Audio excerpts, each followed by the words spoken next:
저는 어릴 때부터 해외에서 살아보고 싶다는 꿈을 가지고 있었습니다. 다른 나라의 문화도 경험하고 저 자신을 성장시키고 싶었습니다. 그러던 중 중국에서 유학할 기회가 찾아왔습니다. 새로운 환경에서 공부하며 많은 것을 배우겠다는 기대감으로 가득 차 있었지만 막상 떠나려 하니 마음 한구석이 묘하게 불안했습니다. 익숙한 한국을 떠난다는 것이 이렇게 낯설고 두려운 일일 줄은 몰랐습니다. 비행기가 이륙할 때 창밖으로 보이는 인천공항과 한반도의 풍경이 점점 멀어졌습니다. 설레기도 했지만 한편으로는 낯선 땅에서의 생활이 두려웠습니다. 중국에서의 유학 생활이 제게 어떤 의미로 남을지, 저는 어떤 변화를 겪을지 알 수 없었습니다. 하지만 한 가지 확실한 것은 저는 한국을 대표하는 한 사람으로서 살아가야 한다는 것이었습니다. 중국에 도착하고 얼마 지나지 않아 문화적 차이를 뼈저리게 느꼈습니다.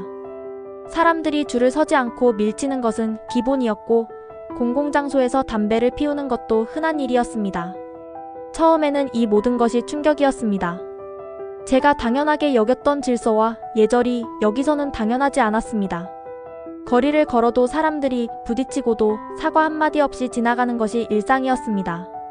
식당에서 음식을 주문했을 때 저는 감사합니다 라고 자연스럽게 말했지만 직원은 별다른 반응 없이 음식을 내밀었습니다. 작은 인사 한마디에도 서로 웃으며 반응하던 한국과는 달랐습니다.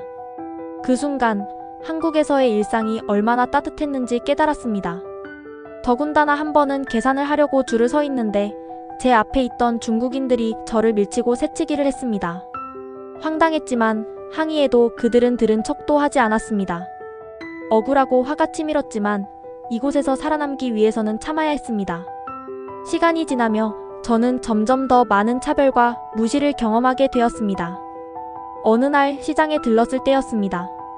한국 음식이 그리워 김치와 몇 가지 식재료를 사려 했는데 시장 상인은 제 서툰 중국어를 듣자마자 가격을 평소보다 훨씬 높게 부르는 것이 느껴졌습니다.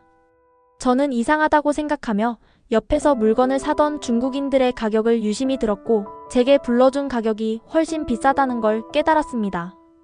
이거 너무 비싼 거 아닌가요? 라고 제가 말하자 상인은 웃으며 외국인은 원래 이렇게 사는 거야. 싫으면 가지 그래? 라고 했습니다. 그 순간 가슴속에서 분노가 치밀어 올랐습니다. 한국에서는 외국인이라고 해서 이렇게 노골적으로 바가지를 씌우지 않습니다. 오히려 친절하게 대해주는 문화가 있는데 이곳에서는 제가 외국인이라는 이유만으로 쉽게 속이려는 태도를 보였습니다. 억울하고 화가 났지만 더 이상 따져봤자 통하지 않을 것이란 걸 깨닫고 그냥 돌아섰습니다. 돌아오는 길 한국에서의 따뜻했던 기억들이 떠오르며 서러움이 몰려왔습니다. 중국어 공부를 열심히 했지만 막상 현지에서 듣고 말하는 것은 전혀 다른 문제였습니다.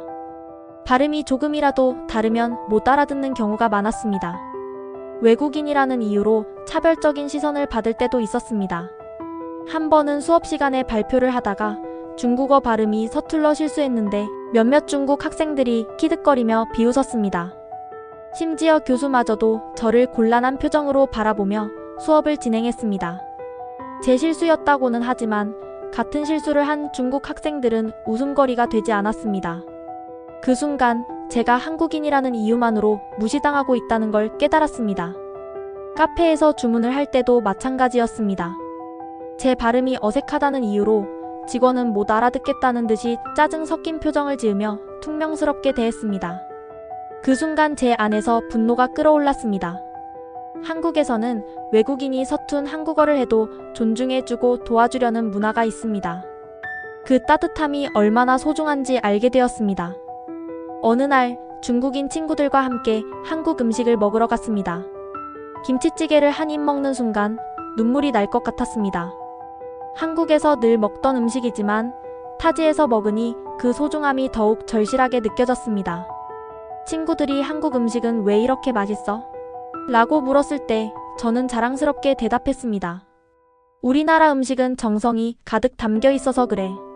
또한 한국에서 당연하게 생각했던 것들 깨끗한 거리, 잘 정리된 대중교통, 신속한 배달 시스템, 그리고 안전한 밤거리 모든 것이 한국을 떠나보니 기적 같은 일이었습니다. 특히 밤늦게도 안심하고 걸을 수 있는 한국의 치안은 정말 감사한 부분이었습니다. 여기서는 밤에 혼자 거리를 걷는 것이 두려웠습니다. 가끔 술에 취한 사람들이 다가오면 가슴이 철렁 내려앉았습니다.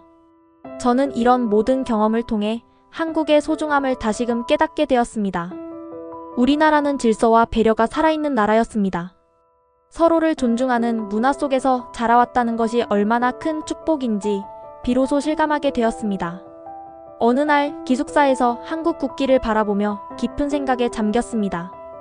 한국에 있을 때는 그저 교실 한 구석에 걸려있던 태극기였지만 여기서는 그 태극기가 저를 대표하는 상징이 되었습니다. 저는 그 앞에서 스스로 다짐했습니다. 한국인으로서 자부심을 가지고 더 열심히 살아가겠다고.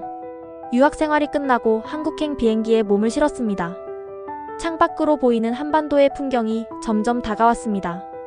비행기가 착륙하자마자 저는 한국 땅을 밟으며 깊이 숨을 들이마셨습니다. 익숙한 공기가 폐 깊숙이 들어오며 마치 고향이 저를 품어주는 느낌이 들었습니다. 입국 심사를 마치고 공항을 나서며 다시 한번 깨달았습니다. 저는 대한민국의 국민이라는 사실이 너무나 자랑스러웠습니다. 그리고 앞으로 한국을 더 사랑하고 더 자랑스럽게 여길 것을 다짐했습니다. 이제는 압니다. 한국이 얼마나 위대한 나라이고 우리가 얼마나 축복받은 환경에서 살아가는지를. 그 깨달음이 제 인생을 바꿔놓았습니다. 대한민국 사랑합니다.